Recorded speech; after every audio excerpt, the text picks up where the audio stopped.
भारत की विदेश नीति के लिए यह अच्छी बात नहीं है अगर अमेरिका के उपराष्ट्रपति जेडी वैंस पाकिस्तान के फील्ड मार्शल आसिम मुनीर से कह रहे हैं कि thank you for everything man. उन्होंने बताया कि अपनी जिंदगी के दो सबसे खास लोग जो हैं उसमें एक इंडियन है और एक पाकिस्तानी है। और जब उससे पूछा गया भी इंडियन कौन है, कहते मेरी वाइफ जो है वो भारत से सबसे अहम मेरी जिंदगी के हिस्से हैं, वो है आसिफ मुनीर। देख लीजिए आसिफ मुनीर का भाव आजकल बढ़ रहा है। ये जेडी वैंस कहने वाले भारत का अपमान करते गए हैं, भारत को हेल-होल बताया, ऑपरेशन सिंदूर का अपमान किया, न जाने क्या क्या कहा। बावजूद इसके हमारे प्रधानमंत्री खामोश रहे, यानी कि अमेरिका की तरफ। अगर आप सही मतलब निकालेंगे तो यही है कि अमेरिका पाकिस्तान और भारत के साथ में संतुलन बनाकर रखना चाहता है, मगर ये धोखा है। हाल के महीनों में अमेरिका लगातार पाकिस्तान को अपना करीबी दिखा रहा है। ईरान के साथ पीस डील के लिए अमेरिका ने ही पाकिस्तान का चयन किया। ट्रंप कई बार मुनीर की तारीफ कर। भारत की विदेश नीति के लिए यह अच्छी बात नहीं है अगर अमेरिका के उपराष्ट्रपति जेडी वैंस पाकिस्तान के फील्ड मार्शल आसिम मुनीर से कह रहे हैं कि thank you for everything man. सबके लिए जो तुमने काम किया है उसके लिए तुम्हारा शुक्रिया। और यह इसलिए अहम है क्योंकि प्रधानमंत्री नरेंद्र मोदी हर मुद्दे के लिए अमेरिका की तरफ देखते हैं। ईरान के साथ तेल खरीदना है, अमेरिका की तरफ देखो। रूस से तेल खरीदना है, अमेरिका की तरफ देखो। ईरान के साथ शाहबहार बंदरगाह परियोजना करना है, नहीं करना है, अमेरिका की तरफ देखो। ऑपरेशन सिंदूर कब रोकना है, अमेरिका की तरफ देखो। डोनाल्ड ट्रंप कई बार भारत का अपमान करते गए हैं, भारत को हेल-होल बताया, ऑपरेशन सिंदूर का अपमान किया, न जाने क्या क्या कहा। बावजूद इसके हमारे प्रधानमंत्री खामोश रहे, यानी कि अमेरिका की तरफ देखना है। और आज वही अमेरिका पाकिस्तान के फील्ड मार्शल आसिम मुनीर की तारीफ कर रहा है। पहले मैं चाहूंगा आप इस वीडियो को देखिए। जेडी वैंस उनसे गले मिलते हैं, 10-15 सेकंड का वीडियो भी नहीं है वो, और यहां पर वो क्या कहते हैं वो सुनिए आप। I waited 2 years for a promotion at my first job with no results. I grew tired of it and 15 second का वीडियो भी नहीं है वो, और यहां पर वो क्या कहते हैं वो सुनिए आप।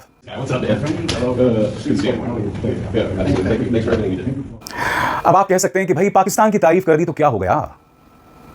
ध्यान से सुनिए मैं क्या कहने वाला हूं। मुद्दा ये नहीं है, मुद्दा ये है कि पिछले 12 सालों में सरकार ने पिछले 12 सालों में भारत की विदेश नीति को पूरी तरह से पाकिस्तान सेंट्रिक कर दिया था। इसका आगाज 2014 से हुआ था, जब इस सरकार के मंत्री ये कहते थे कि अगर प्रधानमंत्री नरेंद्र मोदी की आलोचना करना है तो पाकिस्तान चले जाओ।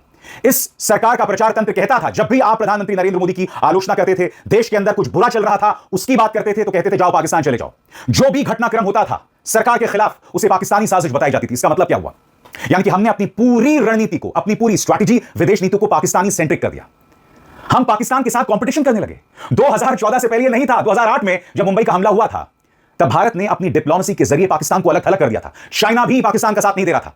यह मत भूलिए, जब भारत के डिप्लोमेट का अपमान अमेरिका ने किया था, तो देखिए किस तरह से अमेरिकी दूतावास के बाहर उनकी सारी सुरक्षा को हटा दिया गया था। यह थी भारत की ताकत। और उस वक्त वाणिज्य मंत्री कमलनाथ ने क्या कहा था कि नया भारत है, नया भारत का मीडिया है, आप भारतीय डिप्लोमेट्स के साथ बदतमीजी करोगे तो तुम्हें इसका खमियाजा भुगतना पड़ेगा। इस तरह से भारत अमेरिका को अपनी साख, अपनी ताकत, अपनी अस्मिता पे वार जब होगा उसके परिणाम दिखाता था। मगर अब अमेरिका जो मर्जी कर दे, हमारे 3 नागरिकों को मार दे, तब भी प्रधानमंत्री ट्रंप के सामने बैठते हैं, एक शब्द नहीं निकलता इस मुद्दे को लेकर।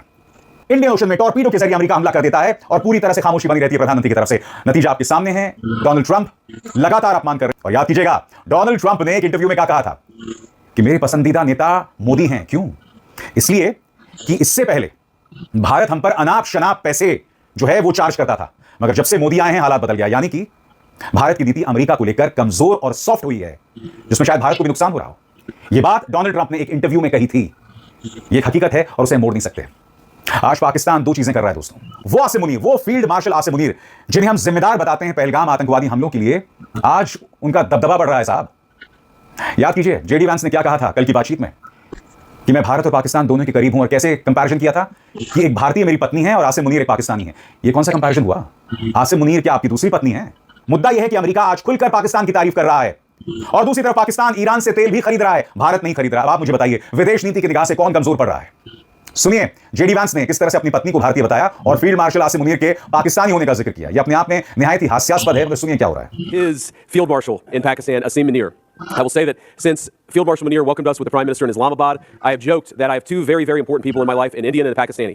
The Indian is my wife, and the Pakistani is Field Marshal Munir. And I've probably talked to Field Marshal Munir more than I've talked to anybody else over the last 3 months. Would not be here without his statesmanship. He's a military leader, but I think he's shown himself to be a great diplomat.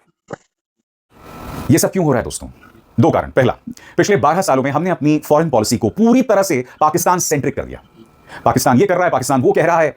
हमारी media का रवैया सबसे ज्यादा शर्मनाक हुआ है। याद कीजिएगा, पहलगाम आतंकवादी हमला होता है, उसके बाद ऑपरेशन सिंदूर होता है, तब पाकिस्तानी एक्सपर्ट्स को बुलाया जाता है। वो पाकिस्तानी एक्सपर्ट्स हमारी प्राइम टाइम टेलीविजन में बैठकर देश की बेइज्जती करते हैं। ऊपर से हमारा गोदी मीडिया कभी कराची पर कब्जा करा दिया, कभी इस्लामाबाद पर कब्जा करा दिया।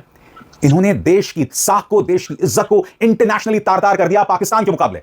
और पाकिस्तानी सोशल मीडिया में भारतीय न्यूज चैनल्स का मजाक उड़ रहा था। किस तरह से मजाक उड़ रहा था कि देखो तुमने तो कराची पे कब्जा कर लिया, इस्लामाबाद पर कब्जा कर लिया। यह सब हो रहा था पाकिस्तान के अंदर। ऐसा कभी नहीं हुआ दोस्तों 2014 से पहले, जहां पाकिस्तान के मुकाबले इस तरह से भारत को डिप्लोमैटिकली कोई सेटबैक हुआ हो। क्यों? क्योंकि 2014 से पहले भारत यूनाइटेड एक होकर पाकिस्तान का जवाब देता था। याद है आपको, जब नरसिम्हा राव देश के प्रधानमंत्री हुआ करते थे, तब उन्होंने एक टीम भेजी थी संयुक्त राष्ट्र में पाकिस्तान के कश्मीर को लेकर दुष्प्रचार के खिलाफ। उस टीम में कौन कौन थे? सलमान खुर्शीद, फारूक अब्दुल्ला, अटल बिहारी वाजपेयी जो कहने को भाजपा से थे, और इन तीनों ने एक साथ मिलकर करारा जवाब दिया था पाकिस्तान की हर साजिश का। और उसी के चलते कश्मीर का इंटरनेशनलाइजेशन यानी अंतरराष्ट्रीयकरण नहीं हो पाया था, क्योंकि उस वक्त हम एक टीम के तौर पर काम करते थे। मगर 2014 के बाद सब कुछ बदल दिया गया। 2014 के बाद भारतीय जनता पार्टी की कोशिश रही कि विपक्ष को देशद्रोही बताओ, राहुल गांधी को देशद्रोही बताओ। विपक्ष जो अपनी तरफ से एक सार्थक चर्चा कर सकता है, मशवरा दे सकता है, उसे खारिज कर दो अपने अहंकार के चलते। विपक्ष अब भी कह रहा है कि जिस मेलोनी को आप मेलोडी चॉकलेट दे रहे थे, उसी से सीख लेते हैं कि ट्रंप को कैसे लाल आंख दिखाते हैं। सुनिए पवन खेरा ने क्या कहा था। Ready to launch your business? Get started with a commerce platform made for entrepreneurs. Shopify. क्या कहा था? हम मोदी जी से ये कहना चाह रहे हैं कि मोदी जी, इंदिरा जी से तो आप नहीं सीखना चाहते, कोई ईगो है आपका। वो कौन सी गोली थी वो? मेलनी जी से ही सीख लेते। कल क्या किया मेलनी जी ने? सरेआम जवाब दिया। कहते हो आप लोग की महिलाएं कमजोर होती हैं, देख लिया आपने। इंदिरा जी को देखा, हमारी सोनिया जी को देखा, हमारी प्रियंका जी को आप देख रहे हैं, देखिए। हाँ, मोदी जी सीखिए। दो टूक जवाब दिया डोनाल्ड ट्रंप को मेलनी जी ने, सीख लेते उनसे। आप तो बड़ा उनको टॉफियां देते रहते हो, उसके एवज में कुछ शिक्षा भी ले लेते। कि ऐसे आंख में आंख डाल के जवाब दिया जाता है कि हमारे 3 सेलर्स का अकाउंट दो, उनसे माफी मांगो, उनके परिवारों से, भारत से माफी मांगो। ऐसे आंख दिखा के कहना पड़ता है कि ये जो आपने सीज फायर का झूठ बोला है कि हमें धमकाकर आपने सीज फायर कराया, उसके लिए माफी मांगो। जेडी वंस ने क्वेश्चन पूछा, उन्होंने बताया कि अपनी जिंदगी के 2 सबसे खास लोग जो हैं, उसमें एक इंडियन है और एक पाकिस्तानी है। और जब उससे पूछा गया भी इंडियन कौन है, कहते मेरी वाइफ जो है वो भारत से आती है, तो नेचुरली वो मेरी फेवरेट है। हमारे बच्चे भी आधे अमेरिकन और आधे एक तरह से कह सकते हैं कि हिंदुस्तानी मुल्क के हैं, लेकिन है तो अमेरिकन। और दूसरा कहते हैं जो पाकिस्तानी, जो मेरे सबसे अहम मेरी जिंदगी के हिस्से हैं, वो है आसिफ मुनीर। देख लीजिए आसिफ मुनीर का भाव आजकल बढ़ रहा है, ये जेडी वंस कहने वाले हैं। हालांकि हिंदुस्तान के कई चैनल्स के ऊपर तो रोज ही क्या है कि कुछ ना कुछ ऐसा होता रहता है जहां पर कि कहा जाता है कि पाकिस्तान साइडलाइन हो गया, उसकी कोई इज्जत नहीं है। लेकिन यहाँ पर तो साहब स्विट्जरलैंड की मीट में पाकिस्तान का तो पूरा डेलीगेशन मौजूद है, उनको इन्वाइट किया गया वहाँ पर कतर के साथ में। और जो उनका मेमोरेंडम भी है वो भी इस्लामाबाद मेमोरेंडम ऑफ अंडरस्टैंडिंग है। तो कौन कहता है कि पाकिस्तान इससे बाहर है भाई? खैर, अब स्विट्जरलैंड के अंदर अमेरिका और ईरान की बातचीत के दौरान उन्होंने अपनी वाइफ को और आसिफ मुनीर को 2 सबसे खास लोगों में बताया है। उनका कहना है कि मैंने 3 महीनों में शायद ही किसी से इतनी बातचीत की है जितनी मैंने आसिफ मुनीर से बातचीत की है। और शहबाज शरीफ और मुनीर की मौजूदगी में उन्होंने कहा, तो कहते हैं कि मैंने कई बार मजाक करते कहा कि मेरी जिंदगी में 2 आदमी बहुत अहम है, एक भारतीय और एक पाकिस्तानी है। तो ये उसको सुनकर काफी चेहरों पर वहां पर मुस्कुराहट भी आ गई। उनका कहना है कि शहबाज शरीफ भी काफी अच्छे इंसान है, मेरे करीब है, लेकिन मुनीर के और शहबाज के डिप्लोमेटिक रोल के बिना हम शायद यहाँ नहीं होते। और उन्होंने खुद को एक बेहतरीन डिप्लोमेट जो है वो शामिल प्रूव किया उसका। और अमेरिका और ईरान की बातचीत को ऐतिहासिक बताया और कहा कि हाँ देखते हैं क्या होता है, हम कोशिश करेंगे यहाँ से कोई ना कोई बेहतर रिजल्ट हम लोग को मिले। अमेरिका के उपराष्ट्रपति जेडी वेंस ने पाकिस्तान के आर्मी चीफ असीम मुनीर को अपनी जिंदगी का एक अहम शख्स बताया है। वेंस ने ईरान अमेरिका वार्ता में मध्यस्थता के लिए पाकिस्तानी नेतृत्व की तारीफ करते हुए कहा कि उनकी जिंदगी में 2 सबसे अहम लोगों में एक भारतीय और एक पाकिस्तानी है। भारत में उनकी पत्नी आती है और पाकिस्तान से फील्ड मार्शल असीम मुनीर है। यानी कि एक झटके में वेंस ने भारत और पाकिस्तान को एक तराजू में रख दिया। वेंस के इस बयान का अगर आप सही मतलब निकालेंगे तो यही है कि अमेरिका पाकिस्तान और भारत के साथ में संतुलन बनाकर रखना चाहता है, मगर यह धोखा है। हाल के महीनों में अमेरिका लगातार पाकिस्तान को अपना करीबी दिखा रहा है। ईरान के साथ पीस डील के लिए अमेरिका ने ही पाकिस्तान का चयन किया। ट्रंप कई बार मुनीर की तारीफ कर चुके हैं, वहीं मुनीर अपने देश के नागरिकों का कत्ल करते हैं, मासूम बच्चों को मार रहे हैं, पीओके लाशों से पटा पड़ा है। जो भी आवाज सरकार और सेना के खिलाफ पीओके में उठ रही है, मुनीर उसको मौत के घाट उतार रहे हैं। लेकिन अमेरिका खामोश है, ह्यूमन राइट्स कमीशन खामोश है और विश्व की अदालत भी वो भी खामोश है। अफगानिस्तान में मासूमों के ऊपर बमबार्डिंग हो रही है, भारत पर आतंकवाद फैलाते हैं ये असीम मुनीर, मगर फिर भी अमेरिका के फेवरेट पर्सन है। अब आप अंदाजा लगा सकते हैं कि अमेरिका चाहता क्या है। दरअसल अमेरिका क्यों बार-बार भारत और पाकिस्तान की बात लगातार कर रहा है, एक्सपर्ट्स इनकी नीयत में खोट देख रहे हैं।